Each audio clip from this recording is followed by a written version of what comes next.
5 seconds to go.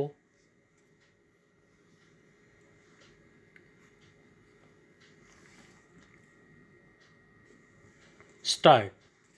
We have heard with careful attention the statement by the Honorable Minister.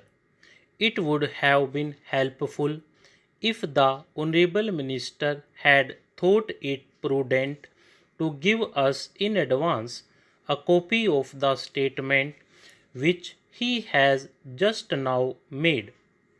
It would have helped us in formulating our own thinking for a discussion of this subject here today, but probably because it was the first time that he was making a statement on foreign policy, he did not consider it necessary to let us have an advance copy.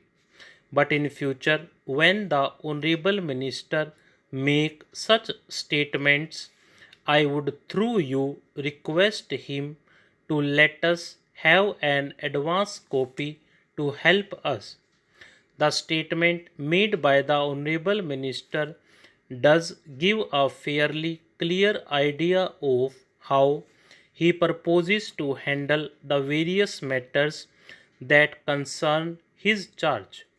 I must commend the transition of a leader of the opposition who used to be fairly critical of the policies followed by the Ministry of External Affairs to the position of being in charge of this ministry handling the foreign relations of the country. I sometimes feel a little jealous of the Honorable Minister because though he may be facing complex and delicate problems in handling our relations with foreign countries, as far as this House is concerned, he would normally get our generous cooperation and support. This has been a historical fact that over the last 50 years, generally, this Honorable House has extended its fullest support and cooperation to the government in its functioning and handling of the relations of this country. I consider this to be natural because foreign relations are, in a sense, projection of the self interest of the country. Surely, by a change of government, the interests of the country do not change. And so, we are happy that the new government has given this House and the country an assurance that they will pursue the policies that have been the bedrock of the foreign relations of country. There are certain basic fundamental principles which have gone into the formulation of our foreign policy. It is, in a sense, a development of the national movement of the country, of the struggle for freedom. I may point out that it has been this country's endeavor all along to support the freedom movement of various countries in the world of people from colonial rule. Sir, it has been the practice that we have always thrown our weight against discrimination on the basis either of color or religion anywhere in the world.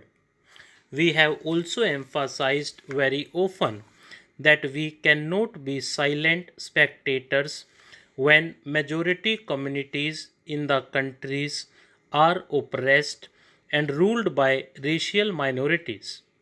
Southern Africa is an area which continues to draw our attention and concern. In Southern Africa, whether it is Rhodesia or South Africa or Southwest Africa, we find that the majority of the people of the countries are ruled by a small minority in the interests of the minority and not in the interests of the majority of the people. Our entire foreign policy, as I have said, is based on our ideological commitment and is an extension of India's struggle for freedom and national liberation.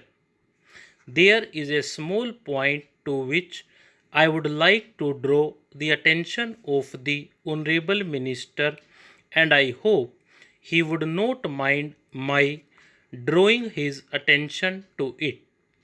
I do it only because it appears in the report of the Ministry of External Affairs, though I was a little surprised.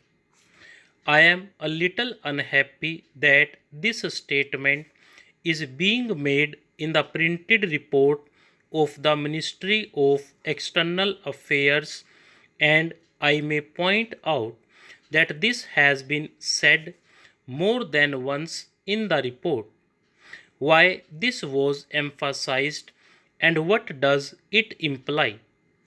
Did the Honorable Minister or any member of his government or any executive of the Ministry of External Affairs ever think that in a democratic country like ours, after the elections, which have always been free and fair, the change in government would not be peaceful? Did he have any doubt about it? Are we not overplaying this peaceful change? Are we not hereby exhibiting our own doubts about the normality of the change which comes about in every democratic country of the world? Apart from a brief and unfortunate 2-year lull, and here I am referring to the earlier period, there has always been normal democratic functioning in our country.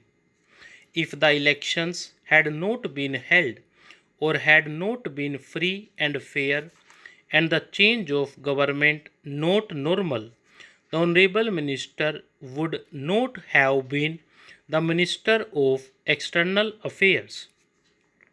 In any case, I do not think we should give too much importance, at least in our various printed reports, about the so called peaceful change. What we say on our political platforms outside is different. Surely we do not want certificates from foreign countries about how we conduct our government and our institutions. You will kindly excuse this and take appropriate steps in this direction. Stop.